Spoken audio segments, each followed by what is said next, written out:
Hello friends, welcome to my YouTube channel Sangeeta classes. तो friends, आज हम आपके लिए लेकर आए हैं सीटेट के ईवीएस के महत्वपूर्ण प्रश्नों की प्रैक्टिस सीरीज। तो आइए फ्रेंड्स, हम शुरू करते हैं अपना आज का क्लास। तो हमारा पहला क्वेश्चन है, प्राथमिक स्तर पर मानचित्रांकन सिखाने से शिक्षार्थियों में निम्नलिखित में से किस कौशल को बढ़ावा मिलता है? ए. साफ सुथरा रेखांकन, बी. गणनाएं और अनुमान, सी. माप के अनुसार चित्रण करना, डी. सापेक्ष स्थिति और दिशाबोध की जानकारी। तो इसका सही आंसर है, हम बताते हैं, इसका सही आंसर है ऑप्शन नंबर डी, सापेक्ष स्थिति और दिशाबोध की जानकारी। चलिए, हमारा अगला क्वेश्चन है, ये जो है डाटा दिया हुआ है पेट्रोल और डीजल के मूल्यों के बारे में। तो आइए देखते हैं। प्रयुक्त तालिका का अध्ययन करने के बाद कक्षा 5 के विद्यार्थी देवमित ने अपनी नोटबुक में यह लिखा: ए. पेट्रोल डीजल की अपेक्षा अधिक महंगा है, बी. पेट्रोल की अपेक्षा डीजल के मूल्य में वृद्धि का प्रतिशत अधिक है, सी. डीजल सस्ता है इसलिए सार्वजनिक परिवहन इस पर चलता है, डी. डीजल पेट्रोल से सस्ता ईंधन है, लोगों को डीजल वाली गाड़ियाँ खरीदनी चाहिए। तो इनमें से कौन सा क्रम जो है सही है? तो हमारा सही आंसर है ऑप्शन नंबर बी, सी और डी होगा। क्योंकि फ्रेंड्स, दिखाते हैं थोड़ा सा आपको, ये जो है सी में है, डीजल सस्ता है इसलिए सार्वजनिक परिवहन इस पर चलते हैं, और डी है जो, तो इससे है कि डीजल पेट्रोल से सस्ता ईंधन है, लोगों को डीजल वाली गाड़ियाँ खरीदनी चाहिए। यहाँ पे आप देख सकते हैं कि ये पेट्रोल की अपेक्षा डीजल जो है सस्ता है। ठीक है, चलिए अगला क्वेश्चन है हमारा, प्राथमिक कक्षाओं में पर्यावरण अध्ययन के लिए निम्नलिखित सभी सामान्य उपागमों का अनुपालन किया जाना चाहिए केवल इसे छोड़कर। किसे छोड़कर? तो ऑप्शन है ए. मूर्त से अमूर्त, बी. सरल से कठिन, सी. स्थानीय से वैश्विक, डी. अमूर्त से मूर्त। तो इसमें कूट दिया हुआ है कि ए है केवल बी, बी है केवल डी, सी है केवल ए और बी, डी है केवल बी और सी। तो इसका सही आंसर है ऑप्शन नंबर डी, केवल बी और सी ही सही होगा। ठीक है, सरल से कठिन और स्थानीय से वैश्विक। ठीक है, चलिए अगला क्वेश्चन है, राष्ट्रीय पाठ्यचर्या रूपरेखा NCF 2005 ने कक्षा 1 और 2 के लिए पर्यावरण अध्ययन के किसी पाठ्यक्रम या पाठ्यपुस्तकों की संस्तुति नहीं की है। इसके लिए सबसे उपयुक्त कारण है। ऑप्शन है ए. पाठ्यक्रम का भार कम करने के लिए, बी. पर्यावरण अध्ययन केवल कक्षा 3 से आगे की कक्षाओं के लिए है, सी.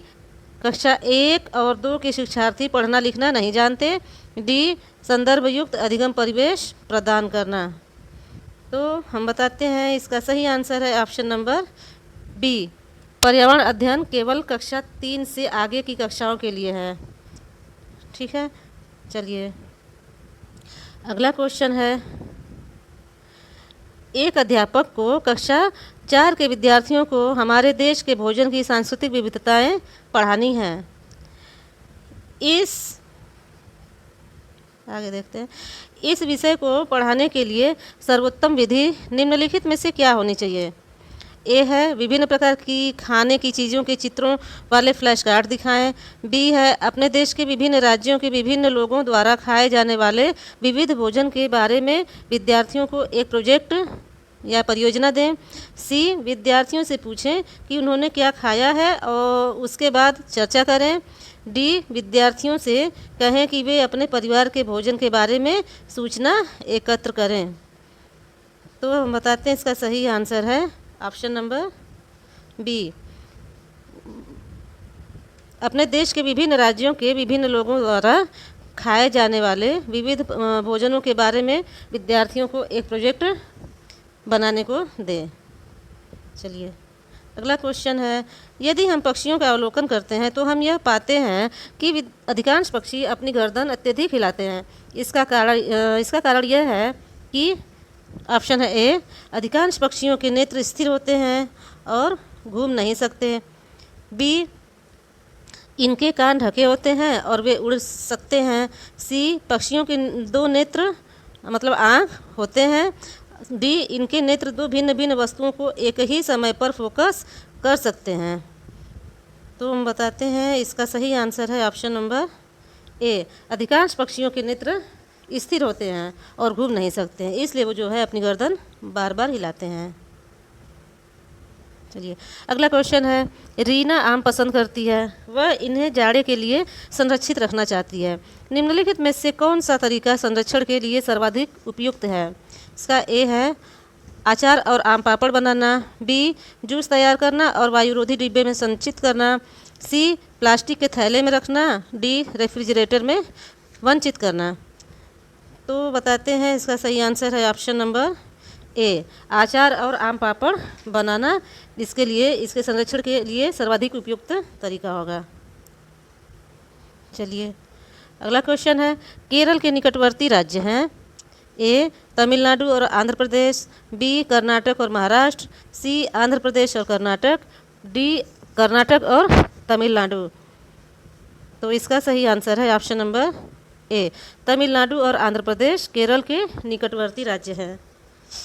चलिए अगला क्वेश्चन है, निम्नलिखित में से हमारे देश के किस राज्य के अधिकतर लोग नारियल के तेल में पकी हुई समुद्री मछली खाना पसंद करते हैं? फ्रेंड्स, ये क्वेश्चन आपके लिए बहुत ही इम्पॉर्टेंट है, क्योंकि अक्सर ये सीटेट में पूछा जाता है। तो चलिए देखते हैं, इसके ऑप्शन है A Mizoram, B Goa, C Jammu और कश्मीर, डी बिहार। तो इसका सही आंसर है option number B, Goa. Goa के लोग जो है नारियल के तेल में पकी हुई समुद्री मछली खाना पसंद करते हैं। चलिए अगला क्वेश्चन है, निम्नलिखित में से वह कौन सा जंतु है जिसके अग्रदांत यानी आगे के दांत हमेशा बढ़ते रहते हैं? वे दांतों को बहुत अधिक लंबा न होने देने के लिए वस्तुओं को काटते कुतरते रहते हैं। ए दीमक, बी गिलहरी, सी छिपकली, डी चूहा। तो इसका सही आंसर है ऑप्शन नंबर बी। ठीक है, गिलहरी जो है इसके दांत जो है हमेशा आगे बढ़ते रहते हैं। चलिए हमारा अगला क्वेश्चन है, कोई किसान उर्वरकों और कीटनाशकों का अधिक उपयोग करके अपने खेतों में बार बार धान की फसल उगा रहा है। ऐसा करने से उसके खेतों की मृदा कैसी होगी? ए है केवल धान की फसलों के लिए ही उपयोगी रहेगी, बी है जुताई के लिए उपयुक्त बन जाएगी, सी है बंजर हो जाएगी, डी अन्य फसलों के लिए भी उपजाऊ बन जाएगी। तो इसका सही आंसर है ऑप्शन नंबर सी, क्योंकि बार बार जो है उर्वरकों और कीटनाशकों का प्रयोग करने से खेती जो है बंजर हो जाएगी। चलिए हमारा अगला क्वेश्चन है, रेगिस्तानी ओक के बारे में निम्नलिखित कथनों का अध्ययन कीजिए। फ्रेंड्स, ये भी जो है क्वेश्चन मोस्ट इम्पॉर्टेंट है, अच्छे से इसको याद कर लीजिएगा। इसका ऑप्शन है ए, रेगिस्तानी ओक एक वृक्ष है जिसकी ऊंचाई हमारी कक्षा के कमरे के लगभग बराबर अर्थात लगभग 4 मीटर होती है। बी, इस वृक्ष की जड़ें नीचे वृक्ष की ऊंचाई की लगभग 30 गुनी गहराई तक ज़मीन में भीतर जाती हैं जब तक कि पानी तक न पहुंच पाएँ। सी, इस वृक्ष के तने में पानी एकत्रित होता है। डी, यह वृक्ष अबू धाबी में पाया जाता है। तो इसमें से आपको जो है ये ऑप्शंस दिए गए हैं, इनमें जो सही ऑप्शंस मिलेंगे आपको इसमें से चूज़ करना है। तो इसका सही आंसर है ऑप्शन नंबर डी, ए, बी और सी होंगे इसके। ठीक है, चलिए अगला क्वेश्चन है, कोई व्यक्ति जो 2/1/2000 यानी 2 तारीख को मंडगांव से नगर कोइल जाने के लिए रेलगाड़ी में बैठा। रेलगाड़ी 7:45 पर मंडगांव से चली और अगले दिन यानी कि 3 तारीख को 4:45 पर नगर कोइल पहुंची। इन दोनों स्टेशनों के बीच की दूरी 1140 किलोमीटर है। तो रेलगाड़ी की औसत चाल कितनी होगी? तो इसके ऑप्शंस हैं ए 54 किलोमीटर पर हावर, बी 51 किलोमीटर पर हावर, सी 59 किलोमीटर पर आवर और डी है 57 किलोमीटर पर आवर। तो फ्रेंड्स हम आपको बताते हैं कि ट्रेन जो है 7:45 पे चलती है और अगले दिन 4:45 पे पहुंचती है। तो यह पूरे 21 घंटे चली और इसने जो है इन 21 घंटों में 1140 किलोमीटर की दूरी तय की है। तो इसकी औसत चाल हो जाएगी। इसका यही फार्मूला होगा कि जितनी दूरी तय की गई है उसे समय से भाग दे दें, तो हमारा जो है आंसर हो जाएगा। ठीक है, तो चलिए बताते हैं।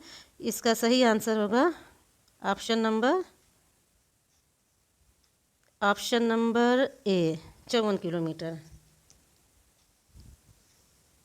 ठीक है, चलिए अगला क्वेश्चन है,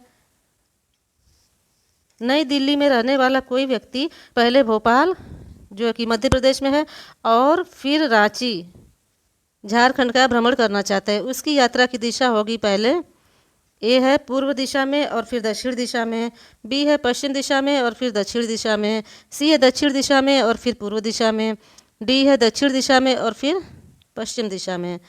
तो इसका सही आंसर है ऑप्शन नंबर सी, दक्षिण दिशा में और फिर पूर्व दिशा में। ठीक है, चलिए अगला क्वेश्चन है, नीचे दिए गए सभी जानवरों में निम्नलिखित में से कौन सी विशेषताएं पाई जाती हैं? यानी छिपकली, गौरैया, कछुआ और सांप।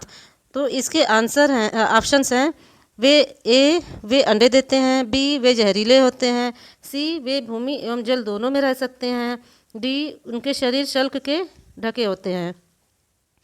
तो इसका सही आंसर होगा ऑप्शन नंबर ए, वे अंडे देते हैं। छिपकली भी अंडे देती है, गौरैया भी अंडे देती है, कछुआ भी अंडा देता है और सांप भी अंडे देता है। ठीक है, चलिए अगला क्वेश्चन है, प्राथमिक स्तर पर पर्यावरण अध्ययन के शिक्षण में कहानियों और कविताओं का प्रभावी ढंग से उपयोग किया जा सकता है। पर्यावरण अध्ययन में इनके उपयोग का मुख्य उद्देश्य है। ऑप्शन है ए, कक्षा की विविधता की पूर्ति, बी सीखने के लिए संदर्भगत वातावरण प्रदान करना, सी पाठकों को आनंददायक बनाना, डी भाषी कौशलों को बढ़ाना। तो इसका सही आंसर है ऑप्शन नंबर बी, सीखने के लिए संदर्भगत वातावरण प्रदान करना। चलिए अगला क्वेश्चन है, एक प्राथमिक स्तर की कक्षा अध्यापिका जलाभाव के विषय पर अपने कक्षा 4 के बच्चों को प्रभावपूर्ण तरीके से किस प्रकार आंकेगी? तो इसके ऑप्शंस हैं ऑप्शन नंबर ए, बच्चों को जल संरक्षण पर नारे लिखने के लिए कहकर, बी उपर्युक्त विषय पर एक लिखित परीक्षा का आयोजन करके, सी यह पता करके कि उन्होंने अपने दैनिक जीवन में जल की बचत कैसे प्रारंभ की, डी जल संरक्षण में पोस्टर बनाने की गतिविधि का आयोजन करके। तो इसका सही आंसर है ऑप्शन नंबर सी, यह पता करके कि उन्होंने अपने दैनिक जीवन में जल की बचत कैसे प्रारंभ की। चलिए अगला क्वेश्चन है हमारा, आपके प्रधानाचार्य ने आपको कहा कि कक्षा 5 के विद्यार्थियों को शैक्षिक अवलोकन यात्रा के लिए ले जाएं। इस अवलोकन यात्रा को सार्थक बनाने के लिए आप अपनी योजना में क्या सम्मिलित करेंगी? तो इसके ऑप्शंस हैं, ए क्रियाकलापों की एक स्तरीकृत शीट उस स्थान के बारे में तैयार करना और प्रामाणिक तथा सार्थक अध्ययन के लिए उसे विद्यार्थियों के साथ यात्रा से पूर्व साझा करना, बी जहाँ जाना हो उसके बारे में जानकारी प्राप्त करने और पढ़ने के लिए विद्यार्थियों को कहना, सी आनंद के लिए पर्याप्त भोजन और खेलों को साथ ले जाना, डी यह सुनिश्चित करना कि विद्यार्थी अनुशासित रहें और उस स्थान का शांतिपूर्वक अवलोकन करें। तो इसका सही आंसर है ऑप्शन नंबर ए, क्रियाकलापों की एक स्तरीकृत शीट उस स्थान के बारे में तैयार करना और प्रामाणिक तथा सार्थक अध्ययन के लिए उसे विद्यार्थियों के साथ यात्रा से पूर्व साझा करना। ठीक है, चलिए अगला क्वेश्चन है, प्राथमिक स्तर पर पर्यावरण अध्ययन के आकलन में निम्नलिखित में से कौन सा एक संकेतक उपयुक्त नहीं है? इसमें नहीं वाला पूछा है फ्रेंड्स। ए स्मरण, बी प्रश्न पूछना, सी न्याय और समानता के प्रति चिंता, डी सहयोग। तो नहीं वाला पूछा है, तो इसका सही आंसर है ऑप्शन नंबर ए, स्मरण यानी याद रखना, याद करना। ये जो है पर्यावरण अध्ययन के आकलन में एक संकेतक के उपयुक्त संकेतक के लिए उपयुक्त नहीं है। चलिए अगला क्वेश्चन है, इस पौधे में पत्तियां हैं जिन्हें सब्जी की तरह प्रयोग में लाया जाता है। इस बीजों से तेल प्राप्त किया जाता है। यह पौधा है, किसका होगा? ए है पालक, बी है नारियल, सी है बंद गोभी, डी है सरसों। वैसे भी ये इजी क्वेश्चन है, आप सब बता ही सकते हैं। इसका सही आंसर है ऑप्शन नंबर डी, सरसों। सरसों से जो है सरसों की पत्तियों को हम सब्जी में भी प्रयोग कर सकते हैं और इसके बीजों से हमें तेल भी प्राप्त होता है। ठीक है, चलिए अगला क्वेश्चन है, कांसा ब्रांच के बारे में निम्नलिखित कथनों का अध्ययन कीजिए। फ्रेंड्स वैसे ये भी क्वेश्चन मोस्ट इम्पॉर्टेंट है, आप इसको जो है अच्छे से याद कर लीजिएगा। ए है इसका ऑप्शन, यह एल्युमिनियम, आयरन और कॉपर जैसा ही एक तत्व है। बी, इसे भट्टी में कॉपर और टिन को पिघलाकर बनाया जाता है। सी, आदिवासी लोग ब्रांच का उपयोग हजारों वर्षों से कर रहे हैं। डी, ब्रांच की बनी वस्तुएं एल्युमिनियम की बनी वस्तुओं की तुलना में हल्की परंतु अधिक मजबूत टिकाऊ होती हैं। तो ये जो है इसमें से जितने भी ऑप्शंस दिए हैं तो आपको इनमें से ढूंढने हैं। तो हम बताते हैं, इसका सही आंसर है ऑप्शन नंबर बी। ठीक है, क्योंकि इसे जो है ब्रांच को भट्टी मतलब भट्टी में कॉपर और टिन को पिघलाकर बना जाता है और ये जो है आदिवासी लोग ब्रांच का उपयोग हजारों वर्षों से कर रहे हैं। ठीक है, चलिए अगला क्वेश्चन है, निम्नलिखित में से कौन सा मच्छरों से फैलने वाला रोगों का समुच्चय है? ए, चिकनगुनिया, मलेरिया, मियादी बुखार। बी, हैजा, dengue, malaria. C, chikungunya, dengue, malaria.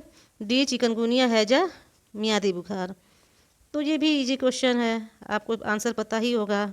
इसका आंसर है option number C, chikungunya, dengue और मलेरिया, ये सब जो है मच्छरों से फैलने वाले रोग हैं। और फ्रेंड्स ये जो है मोस्ट इम्पॉर्टेंट है, ये भी क्वेश्चन जो है रिपीट होता रहता है। ठीक है, तो कैसी लगी आज की हमारी क्लास? आप हमें कमेंट करके ज़रूर बताएं। अगर पसंद आई हो तो प्लीज़ इसे लाइक, शेयर और सब्सक्राइब ज़रूर कर लें। सब्सक्राइब करने के बाद आप बेल आइकन को ज़रूर प्रेस कर लें ताकि जो भी वीडियो मैं अपलोड करूं उसका नोटिफिकेशन आप तक सबसे पहले पहुंचे। ठीक है, तो फिर चलते हैं और मिलते हैं आपसे फिर से एक नई वीडियो के साथ। तब तक के लिए थैंक यू सो मच।